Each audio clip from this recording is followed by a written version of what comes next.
जब तुम मेरे लिए अपने पति को धोखा दे सकती हो तो किसी और के लिए मुझे भी धोखा दे सकती हो। जो अपने पति की नहीं हुई वो मेरी क्या होगी। आज विनोद के मुंह से ये शब्द सुनकर दीपा अवाक रह गई थी। उसका दिल बुरी तरह तड़प कर रह गया था। वह बिना कुछ कहे विनोद की गाड़ी से उतरी और अपने घर आ गई। बच्चों के स्कूल से आने में अभी काफी समय था। दीपा ने एक नज़र अपने घर को देखा, फिर सोफे पर बैठकर सोचने लगी कि आखिर क्या मिला उसे ऐसा ऑनलाइन रिश्ते से।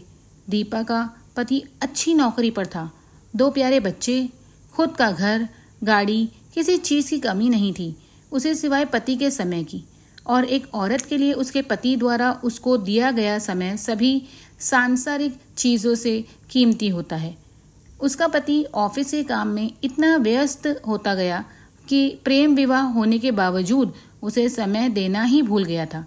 वैसे भी मर्द का प्यार तब तक ही होता है जब तक वह उसे हासिल न कर ले। इस शहर में दीपा का अपना कोई नहीं था और ना ही किसी से ज्यादा मिलना जुलना उसे पसंद था। बस अपने रिश्तेदारों व दोस्तों से फोन पर बात हो जाती थी। अपने परिवार के साथ खुशहाल जीवन जी रही थी। विनोद उसके शहर में ही रहता था। शुरुआत में तो वह सिर्फ सोशल मीडिया पर ही कभी कभार दीपा को मैसेज करता रहता था। दीपा ने कभी रिप्लाई तो नहीं किया, पर विनोद का उसकी तारीफ करना उसे भी अच्छा लगता था। कुछ समय बाद वह भी रिप्लाई करने लग गई।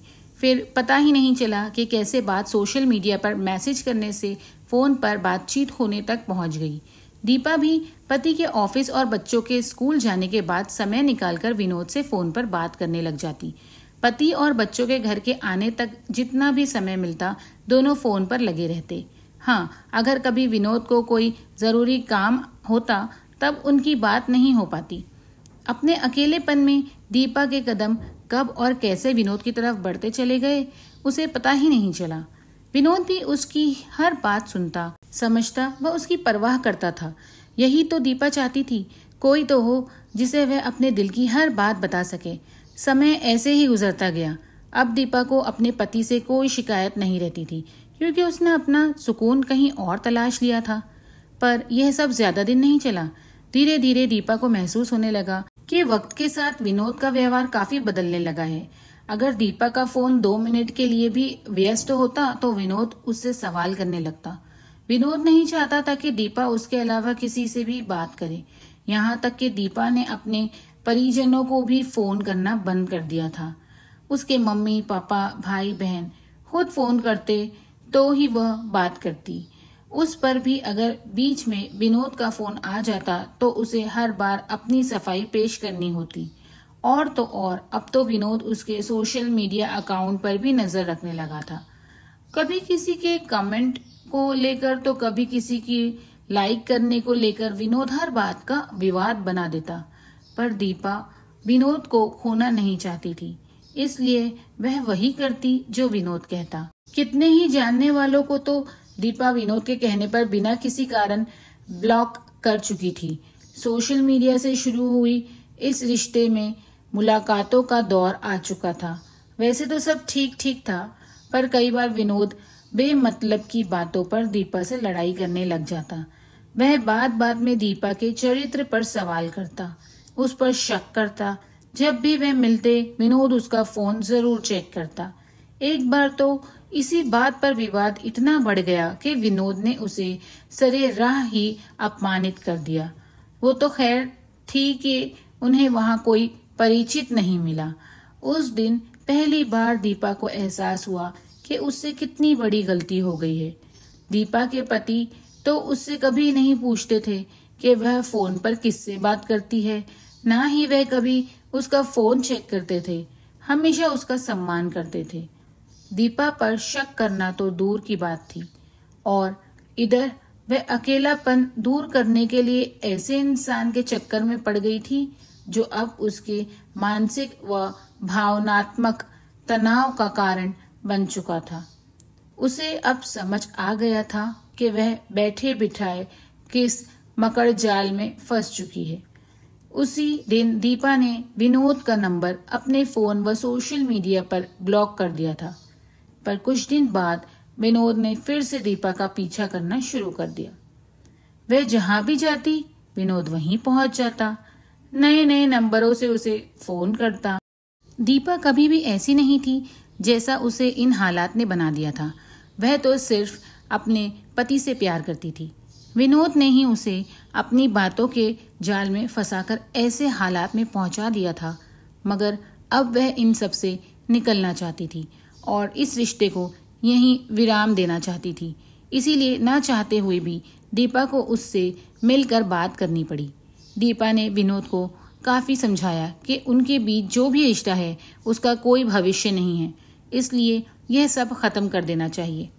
इस तरह शक करके लड़ाई झगड़े करने का क्या फायदा, और जब विनोद को उस पर विश्वास ही नहीं है तो फिर ऐसे रिश्ते का क्या मतलब।